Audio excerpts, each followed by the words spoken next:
Before the crowds arrive, before history is softened into beauty, there is a moment when Palace of Versailles stands completely still.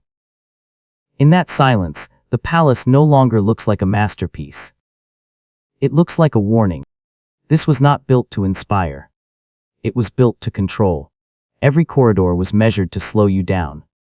Every room was designed to remind you where you stood and where you did not. Here, power did not rule by force. It ruled by presence, ritual, and illusion. Versailles did not collapse in flames.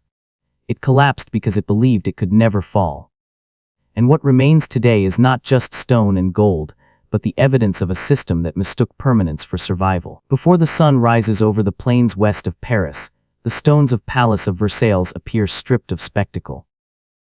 In the pale morning light, before the crowds arrive, and before history is reenacted for visitors, the palace looks less like a monument to beauty and more like a decision made permanent. Versailles, in its silence, feels not triumphant, but deliberate, an argument built in stone, waiting to be remembered. Versailles was never meant to be merely a residence. It was conceived as an answer to fear. 17th century France was a kingdom still haunted by civil war, noble rebellion, and the instability of divided authority. Power existed, but it was fragmented, negotiated, and constantly at risk. The monarchy did not seek comfort. It sought certainty. The location itself was a statement. Versailles began as a modest hunting lodge, isolated, impractical, surrounded by marshland. There was nothing inevitable about its rise. To build here was to reject tradition, convenience, and the city itself. Paris, with its crowds and memory of revolt, represented unpredictability. Versailles represented control. Distance became a political tool. Isolation became strategy. As the palace expanded, it did not adapt to the land, it reshaped it. Marshes were drained, forests cleared, rivers redirected. Nature was disciplined into geometry. Symmetry replaced irregularity. The landscape was forced to obey the same logic the monarchy intended to impose on society. Order was no longer abstract. It was visible, measurable, and enforced. Inside, space itself became hierarchy. Corridors were long not for elegance, but for delay. Rooms multiplied not for privacy, but for regulation. Proximity to the sovereign defined existence. To be close was to matter. To be distant was to fade. Versailles did not merely house power, it reorganized life around it. This system reached its purest form under Louis XIV, a ruler who understood that modern authority required more than force. It required performance. Louis XIV did not simply rule from Versailles, he synchronized himself with it. His body, his routine, his presence became the rhythm by which the court lived. Daily life was transformed into ritual. The king's waking, dressing, dining, and retiring were public events governed by precise rules. Attendance was regulated. Position was negotiated. Favor was currency. Time itself became a mechanism of obedience. The nobility was not imprisoned at Versailles, they were absorbed by it. Men who once ruled provinces and commanded armies now competed for ceremonial access. Their independence was not seized, it was neutralized. Ambition survived, but it learned new rules. Rivalry replaced rebellion. Etiquette replaced arms. Versailles became a controlled ecosystem, where conflict was constant but contained. This was not decadence. It was strategy. By concentrating the aristocracy within spectacle and ritual, the monarchy removed them from their power bases. Cut off from their lands and responsibilities, they lost touch with the populations they once governed. Versailles hollowed out the intermediaries between ruler and ruled. Authority appeared absolute precisely because it was isolated. Yet the palace demanded enormous resources. It consumed wealth without producing it. Taxes rose. Rural communities bore the burden. Harvest failures struck the countryside repeatedly, while life at court continued uninterrupted. Fountains flowed even as bread prices soared. The separation between image and reality widened year by year. Financial policy attempted to keep pace, centralizing production and encouraging luxury industries. On paper, the system promised strength.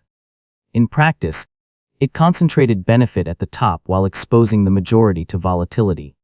Debt became structural. Borrowing postponed collapse but deepened dependence. Versailles perfected the illusion of permanence. Mirrors multiplied light. Gilded surfaces reflected abundance back onto itself. The palace insisted that prosperity was endless and authority unbreakable. But permanence, mistaken for stability, is a dangerous belief. Systems that cannot adapt do not fall suddenly. They hollow out. When Louis XIV died, the structure remained, but the gravity vanished. His successors inherited the palace but not the mastery. Ritual continued, but conviction weakened. Under Louis XV, Versailles grew quieter, more inward-looking. Decision-making drifted elsewhere. Ministers avoided the suffocating formalism of court life. Power fragmented. Versailles still symbolized authority, but it no longer explained it. The palace endured, but it no longer guided the future. Its greatest strength, continuity, became inertia.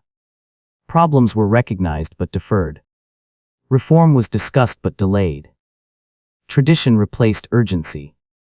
By the time Louis XVI ascended the throne, the palace had become a paradox. It remained the most visible symbol of monarchy in Europe. Yet it was increasingly disconnected from the nation it claimed to rule.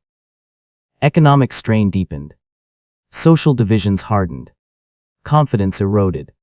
Louis XVI was not blind to the crisis. He inherited a state burdened by debt and inefficiency.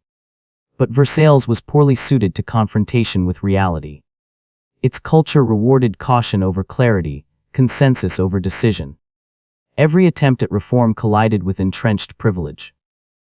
The system resisted the changes required to survive. The presence of Marie Antoinette intensified public resentment, not because she invented extravagance, but because she embodied distance. The palace, once distant in theory, now appeared distant in sympathy. Pamphlets circulated. Satire flourished. Versailles became not just a symbol of power, but of indifference. When financial collapse forced the monarchy to summon the Estates General, the palace could no longer contain the consequences. Representatives arrived, carrying grievances accumulated over generations. Versailles received them with ceremony, but ceremony no longer satisfied urgency. The declaration of the National Assembly marked a quiet revolution. Authority was no longer embodied in a person or a building. It was articulated as collective and abstract. Versailles hosted the process that displaced it. From that moment, the palace's isolation became visible. Decisions hesitated. Messages conflicted. Authority faltered. Crowds gathered. News traveled faster than orders. The gates still stood, but they no longer marked power, they marked separation. When the royal family was forced to leave Versailles, the palace did not fall. It emptied. Rooms once charged with political meaning fell silent. Objects designed to enforce hierarchy lost purpose. Versailles entered an afterlife not ruined, but irrelevant. The execution of Louis XVI severed the final link between palace and authority. What remained was architecture without command. Over time, Versailles was reclassified from throne to artifact. Versailles did not become a machine of power on its own. Stone can impose scale, but it cannot impose obedience. That required a human presence, willing to dissolve itself into the system it ruled. That presence was Louis XIV. Louis XIV did not inherit absolute authority fully formed. He learned it slowly, deliberately through fear. As a child, he witnessed rebellion firsthand. Watching nobles challenge the crown during the Fronde. The lesson was not forgotten. Disorder, he concluded, was not an accident. It was a condition that emerged when power was too distant, too negotiable, too human. Versailles became his answer. Unlike rulers who hid behind walls, Louis XIV placed himself at the center of visibility. But visibility did not mean accessibility. Every moment of his day was transformed into controlled exposure. Waking, dressing, dining, walking acts that belonged to private life elsewhere were ritualized into public events, governed by strict protocol. Attendance was regulated. Position was ranked. Silence itself carried meaning. Time at Versailles no longer belonged to individuals. It belonged to the king. The nobility adapted quickly. Those who once measured influence through land, lineage, or military command learned a new economy of power, one based on proximity, patience, and perception. Advancement depended less on ability than on endurance. To remain visible was to remain relevant. To leave the court was to risk disappearance. This was not humiliation. It was absorption. By relocating the aristocracy permanently to Versailles, Louis XIV removed them from their regional power bases. Cut off from their estates and local authority, they became dependent on royal favor for income, status, and purpose. Their ambitions turned inward. Rivalry replaced rebellion. Competition became ceremonial. Versailles did not suppress ambition, it redirected it. The brilliance of the system lay in its subtle cruelty. Nobles were not forced to attend court, they were invited. Yet absence carried consequences. Influence eroded quietly. Prestige faded invisibly. Power slipped away not through punishment, but through neglect. The palace trained its inhabitants to police themselves. Architecture reinforced this logic relentlessly. The closer one lived to the king's chambers, the higher one standing. Distance was not symbolic, it was political. Corridors became measures of importance. Doors became thresholds of survival. Space itself enforced hierarchy without violence. Louis XIV understood that uncertainty breeds resistance. So he replaced uncertainty with repetition. Ritual created predictability. Predictability created dependence. Dependence created obedience. The court learned to interpret the smallest gestures, the briefest glances, as signals of favor or warning. Meaning was everywhere but always controlled. Yet this system demanded absolute consistency from its creator. The king could never withdraw. Illness was managed. Doubt was concealed. Even weakness had to be staged. The monarch's body became inseparable from the state itself, observed and interpreted by an entire court trained to read significance into every movement. For decades, the illusion held. France appeared stable. Authority appeared absolute. Conflict dissolved into etiquette. The palace glowed with certainty. But beneath the perfection, a dangerous rigidity formed. A system built entirely around one man leaves no room for error, and no margin for change. As ritual thickened into habit, adaptability faded. Information traveled upward slowly, filtered by fear and flattery. Reality arrived softened, delayed, and incomplete. Versailles excelled at control, it struggled with truth. Louis XIV believed he had solved the problem of disorder by transforming life itself into ceremony. And for a generation, it worked. But permanence, once achieved, demands stasis. And stasis, over time, becomes fragility. The palace still moved with flawless precision. The world beyond it had begun to change. Versailles could not survive on ritual alone. Ceremony demanded fuel, and that fuel was money, vast, continuous, and increasingly abstract. The palace did not merely display wealth, it required the constant performance of abundance. Gold was not only decoration, it was reassurance. From the outside, Versailles appeared inexhaustible. Fountains flowed on command. Banquets followed precise choreography. Clothing shimmered, rooms glowed, and light multiplied endlessly across polished surfaces. The image was deliberate, a state so rich it could afford beauty without calculation.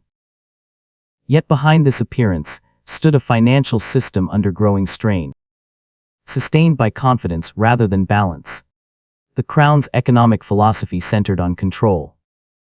Under the guidance of Jean-Baptiste Colbert, the monarchy pursued policies designed to centralize production, regulate trade, and elevate luxury industries. In theory, these measures would strengthen the state, reduce dependence on foreign goods, and channel wealth inward. In practice, they deepened inequality and concentrated benefit at the top. Versailles absorbed the profits of this system while remaining insulated from its failures. When trade expanded, the palace celebrated. When markets tightened, the palace remained unchanged. Financial pressure was displaced outward onto provinces, peasants, and towns already vulnerable to fluctuation. Taxes rose steadily, not as emergency measures, but as structural necessity. The burden fell unevenly. Rural France carried the weight of a court it would never see. Harvest failures translated into hunger. Rising bread prices consumed household income. Yet these realities reached Versailles slowly, filtered through layers of administration and softened by fear of displeasing authority. The palace continued to operate on a different clock, one calibrated to image rather than urgency. War accelerated the imbalance. Military campaigns were essential to maintaining prestige, but they drained resources at an unsustainable pace. Each conflict required new taxes, new loans, new promises of future repayment. Victory justified expense. Defeat demanded more of it. Debt ceased to be temporary and became foundational. Inside Versailles, this reality remained largely invisible. The court experienced continuity rather than consequence. Expenditure was not questioned. It was expected. Reduction would have signaled weakness. Frugality would have broken the illusion upon which authority depended. So spending continued, not because resources were abundant, but because doubt was dangerous. Borrowing postponed reckoning. Credit replaced stability. Lenders gained influence not through ideology, but necessity. Decisions increasingly prioritized short-term survival over long-term sustainability. The state lived forward on confidence while its foundations thinned quietly beneath it. The Hall of Mirrors symbolized this contradiction perfectly. Designed to project triumph and unity, it became a corridor of denial. Treaties were signed beneath chandeliers while obligations multiplied beyond the walls. Light reflected endlessly, but clarity did not. What made this system especially unstable was its asymmetry of awareness. Those inside Versailles perceived order. Those outside experienced volatility. The two realities drifted apart until they no longer recognized each other. The palace projected certainty. The nation absorbed risk. Versailles had succeeded in transforming wealth into spectacle. But spectacle, once detached from circulation, becomes stagnation. Money locked into maintenance and display could not adapt to crisis. The palace required constant belief to function, yet belief depends on shared experience. By the early 18th century, the numbers no longer aligned with the mirrors. The appearance of abundance persisted, but movement slowed. Confidence remained, but flexibility vanished. The economy of appearance had reached its limit. Versailles still gleamed, but the system that sustained it was beginning to hollow from within. When Louis XIV died in 1715, Versailles did not change its rhythm. The bells rang, the court observed mourning, the rituals adjusted their tone, but the structure of life inside the palace remained intact. That continuity, once a sign of strength, now revealed something else. The system could preserve form. It could not recreate gravity. Versailles had been calibrated to a single will. Its ceremonies, hierarchies, and rhythms were designed to orbit one figure who never withdrew from the role he embodied. With his death, the palace became an instrument without a conductor. It still played, but the music no longer carried authority. Under Louis XV, the court retained its appearance, yet its internal logic began to loosen. The rituals continued, but they felt inherited rather than necessary. Etiquette became habit. Habit became inertia. What had once disciplined ambition now merely absorbed it. Louis XV did not lack intelligence, but he lacked the appetite for constant performance. He withdrew where his predecessor had dominated. He governed through intermediaries, through councils and confidants, often away from the suffocating formalism of Versailles itself. Power began to migrate not officially, but practically. Decision-making drifted outward, leaving the palace socially vibrant but politically uncertain. This shift exposed a weakness long concealed by absolutism. Versailles excelled at centralization, but it depended on personal authority to function. Without a ruler willing to inhabit the machinery fully, the system produced distance rather than control. Ministers hesitated. Messages softened. Warnings arrived late. The court adapted, as it always had. Influence reorganized itself around proximity to favorites, mistresses, and informal networks. Authority became opaque, personal, and unstable. The hierarchy that had once been rigid and visible blurred into ambiguity. Competition intensified, but its outcomes became unpredictable. Outside the palace, perception shifted steadily. Versailles no longer symbolized order, it symbolized detachment. Taxes remained heavy. Economic pressure deepened. Yet the court appeared unchanged, enclosed within its own continuity. The palace's endurance, once reassuring, now rid as refusal to respond. What Versailles could not do in this period was listen. Information traveled upward through layers trained to avoid disruption. Reality arrived filtered, delayed, and diluted. Problems were acknowledged politely and postponed indefinitely. Reform was discussed endlessly and implemented cautiously, if at all. The tragedy of Versailles after the Sun King was not extravagance, but delay. The system recognized strain but mistook endurance for resilience. It preserved ritual at the expense of adaptation. Stability became an end in itself. By mid-century, an inversion had occurred. Versailles no longer shaped the kingdom's direction. It reacted to it slowly, imperfectly, and often too late. The palace still commanded attention, but it struggled to command belief. The shadow of Louis XIV remained everywhere in architecture, in ceremony, in expectation. But shadows do not govern. They only remind. Versailles stood immaculate. Its authority had begun to thin. When Louis XIV died in 1715, Versailles did not change its rhythm. The bells rang. The court observed mourning. The rituals adjusted their tone, but the structure of life inside the palace remained intact. That continuity, once a sign of strength, now revealed something else. The system could preserve form. It could not recreate gravity. Versailles had been calibrated to a single will.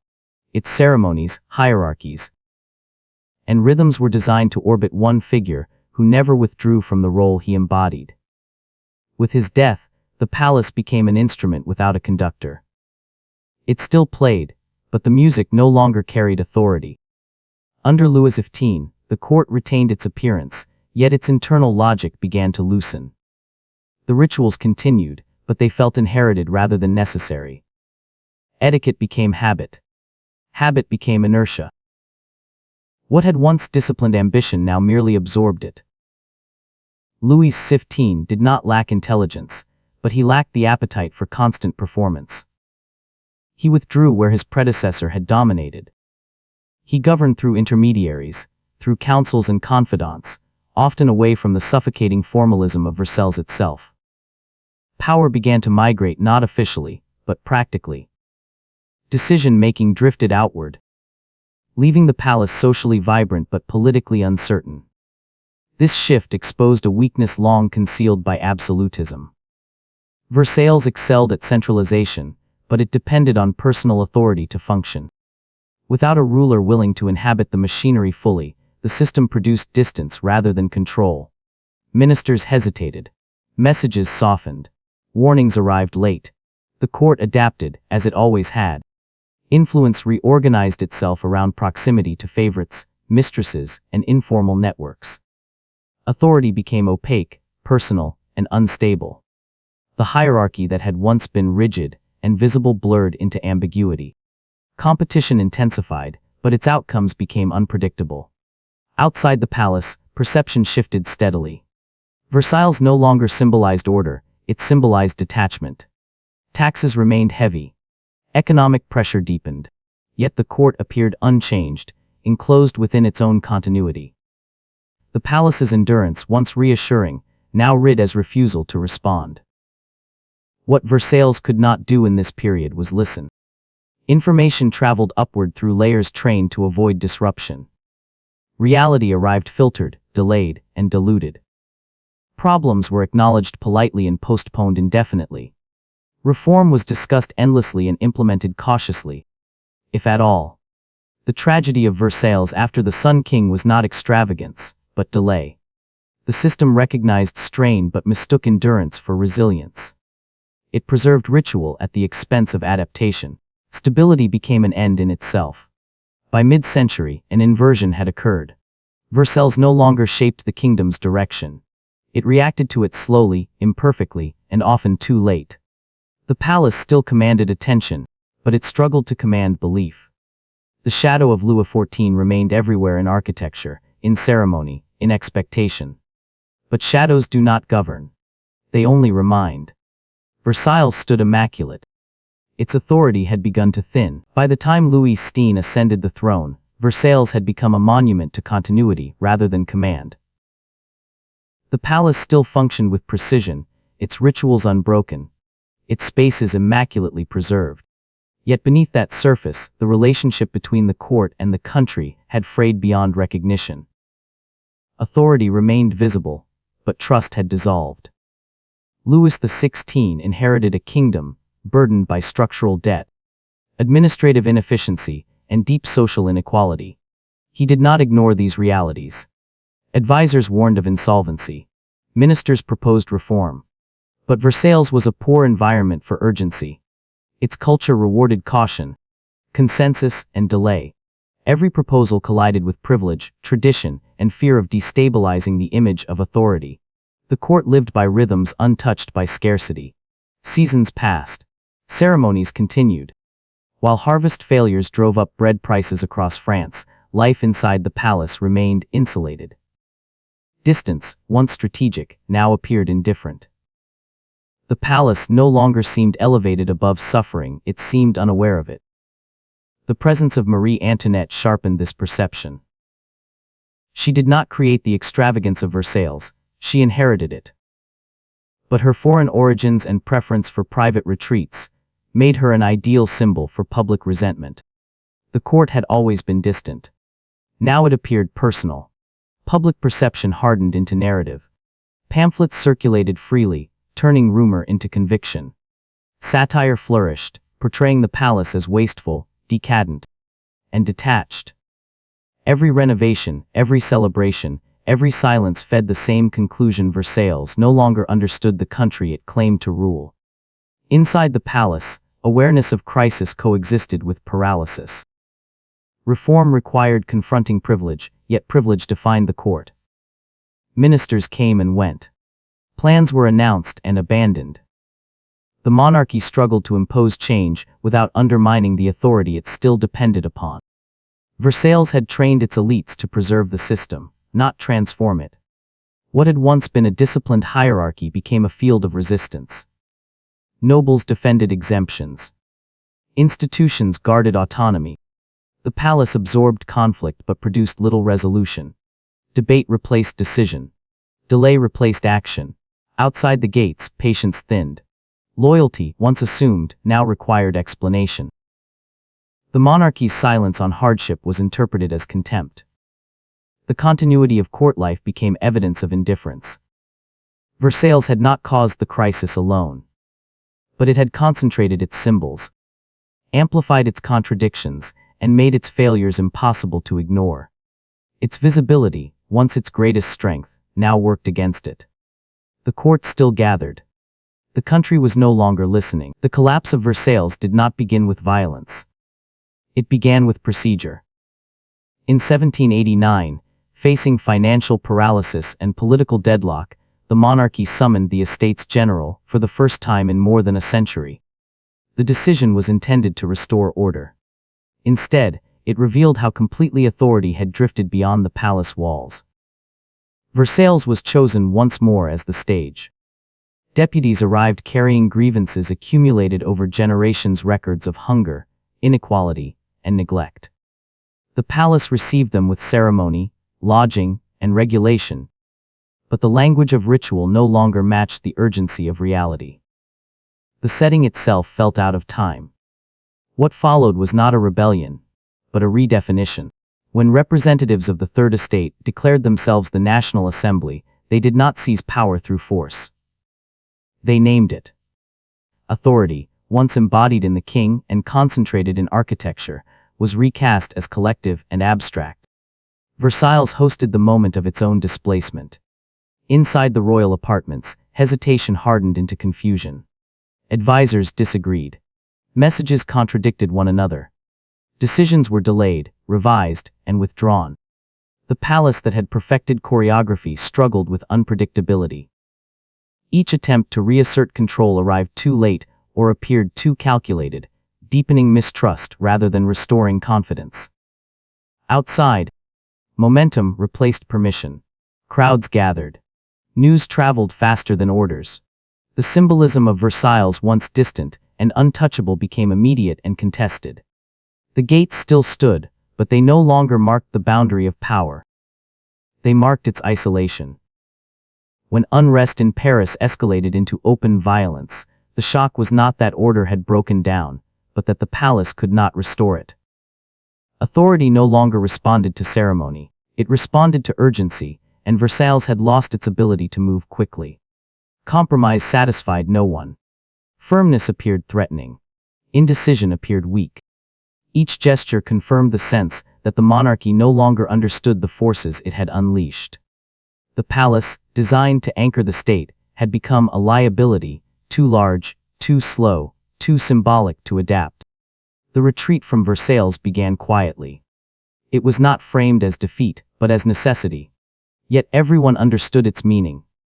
The palace that had once defined governance could no longer contain it. Power was relocating, not by choice, but by momentum. Versailles remained standing. Its center had already shifted elsewhere. The end of Versailles as a living center of power did not arrive with a siege or a proclamation. It arrived as a procession.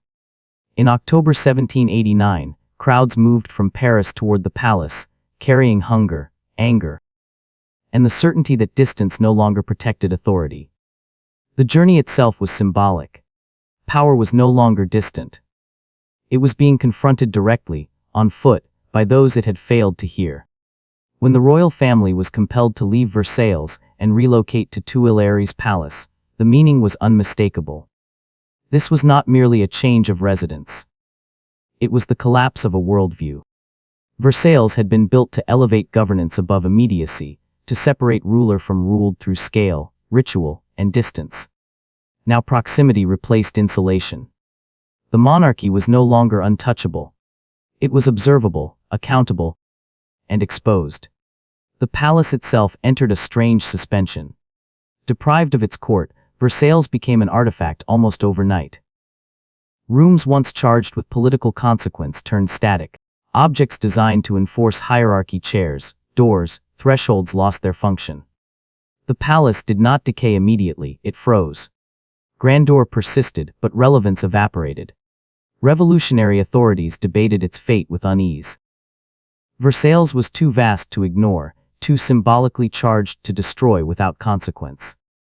To erase it would be to acknowledge fear of the past. To preserve it unchanged would be to risk honoring what it represented. The compromise was transformation. Versailles would no longer govern, it would be reclassified. It would become property of the nation, history rather than command. As the revolution radicalized, events that reshaped France unfolded elsewhere. In assemblies, streets, and provisional tribunals. Versailles lingered on the margins, cited in speeches and memory but no longer consulted. Its absence from decision-making became complete.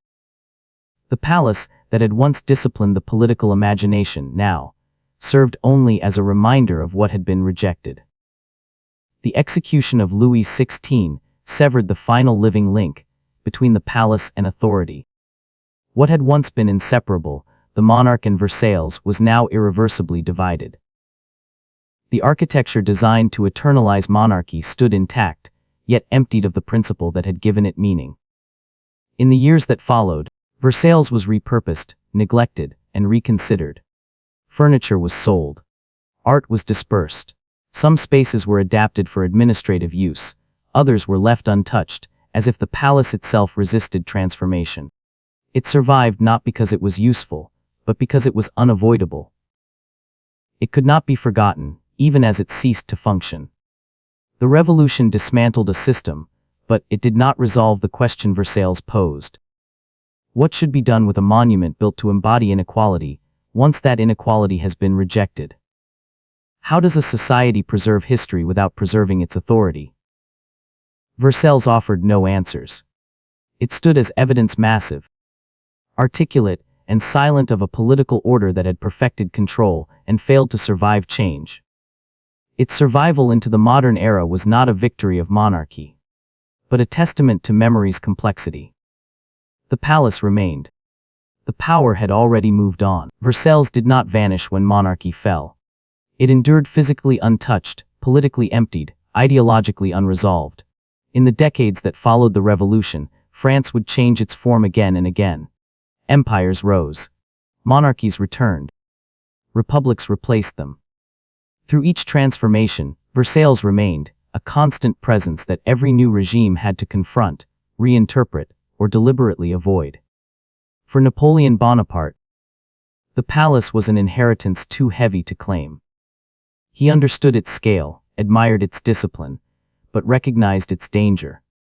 To rule from Versailles would have been to step into the shadow of absolutism he claimed to have buried. Napoleon chose distance. The palace survived not through use, but through restraint. It was only under Louis-Philippe I that Versailles found a new identity.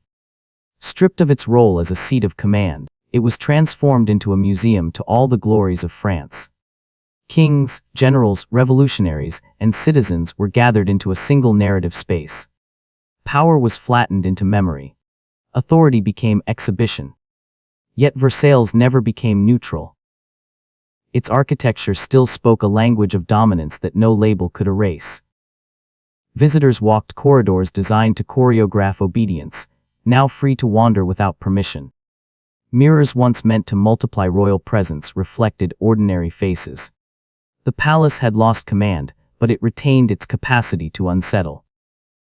In the 20th century, Versailles re-entered world history in an unexpected role. In 1919, the Treaty of Versailles was signed beneath its gilded ceilings. The choice was deliberate. The palace that had once embodied European domination was selected to frame a new international order. Once again, symbolism was asked to carry more weight than reality. That treaty, like the palace itself, revealed the limits of appearance. Its promises failed to secure lasting peace. History repeated the lesson Versailles had already taught. Architecture can frame power, but it cannot sustain legitimacy. Grandeur cannot substitute for consent.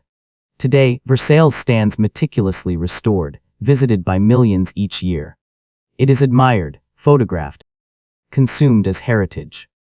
But its meaning remains unresolved. It is both masterpiece and warning. It demonstrates how completely power can shape space, and how little space can protect power from time. Versailles did not collapse because it was extravagant. It collapsed because it was certain. It was built on the assumption that authority, once centralized and perfected, could remain static. When society changed, the palace could not move with it. Its survival into the present is possible only because its function has been stripped away. What remains is beauty without obedience, memory without command, form without force. Versailles is not the story of a building that failed. It is the story of a system that mistook permanence for survival. And that lesson, carved in stone, still stands. Versailles now exists in a condition its architects never intended and its builders never imagined. It is complete, preserved, admired, and powerless. The palace stands exactly as it was meant to stand. Yet it no longer performs the function for which it was created. This contradiction is its final transformation. Versailles did not fall into ruin. It was outlived by history. What survives today is not the authority of the monarchy, but the structure of its imagination. Every axis, every controlled vista, every deliberate symmetry still insists on the same logic, that order can be imposed, that complexity can be simplified, that society can be organized from a single center outward. Versailles remains one of the clearest physical expressions of centralized power ever built. It teaches not through what it does, but through what it can no longer do. Modern visitors move freely through halls, once designed to choreograph obedience. They pause where nobles once calculated status. They photograph spaces that once enforced hierarchy. The experience feels benign, even celebratory. Yet the palace was never meant to be neutral. Its scale still overwhelms. Its geometry still disciplines perception. Versailles continues to shape behavior subtly, reminding us that architecture does not lose its language when it loses its ruler. The true legacy of Versailles lies not in extravagance, but in certainty. It was built on the assumption that authority could be perfected, made permanent through repetition, ritual, and design. The monarchy believed that if power could be stabilized long enough, it would cease to require justification. Versailles was not simply a residence. It was an attempt to freeze political reality into stone. History rejected that attempt. What Versailles reveals is a pattern that repeats across eras. Systems that appear strongest at their peak often collapse not because they are challenged directly, but because they become incapable of adaptation. The palace did not fall when its enemies attacked it. It fell when the world it governed changed faster than it could respond. This is why Versailles remains relevant far beyond its historical moment. It is not merely a French story. It is a universal one. Empires, corporations, institutions, and governments have all attempted versions of Versailles structures designed to centralize control, suppress uncertainty, and project inevitability. Many have succeeded temporarily. Few have endured. Versailles demonstrates that visibility can replace accountability, and spectacle can delay reckoning, but neither can prevent it. Power that depends on appearance becomes fragile when belief weakens. Authority that cannot listen eventually cannot command. The palace also exposes a deeper truth about memory. Societies rarely destroy their symbols of power. They repurpose them. Versailles survived because it was redefined from throne to museum, from command center to archive. In doing so, France preserved the evidence of absolutism without preserving absolutism itself. This transformation allowed the palace to endure without ruling, to be remembered without obeyed. Yet memory is never passive. Versailles continues to influence how power is imagined. It shapes expectations of grandeur, leadership, and legitimacy. Even in rejection, it remains a reference point. The palace endures as a warning precisely because it is so intact. Ruins can be dismissed. Perfection cannot. In the 20th century, when global leaders returned to Versailles to sign treaties and stage diplomacy, they revealed how deeply the association between architecture and authority still runs. Once again, stone was asked to carry meaning beyond its capacity. Once again, symbolism was mistaken for stability. The results echoed the palace's original lesson: legitimacy cannot be borrowed from history. It must be earned in the present. Today, Versailles exists between admiration and unease. It attracts millions, yet resists closure. No single narrative can fully contain it. It is too beautiful to condemn easily, too honest to celebrate without discomfort. The palace demands interpretation, not reverence. Its greatest power now lies in what it exposes. Versailles shows how systems of control can appear elegant, rational, even benevolent, while quietly eroding their own foundations. It shows how distance from reality can be mistaken for elevation above it. And it shows how permanence, when pursued as a goal, often accelerates obsolescence. Versailles still stands because it no longer governs. That is its paradox and its lesson. Stripped of command, it becomes legible. Stripped of authority, it becomes instructive. The palace does not warn loudly. It does not accuse, it simply remains. And in remaining, it reminds every generation that power which cannot change will not survive, no matter how beautifully it is built.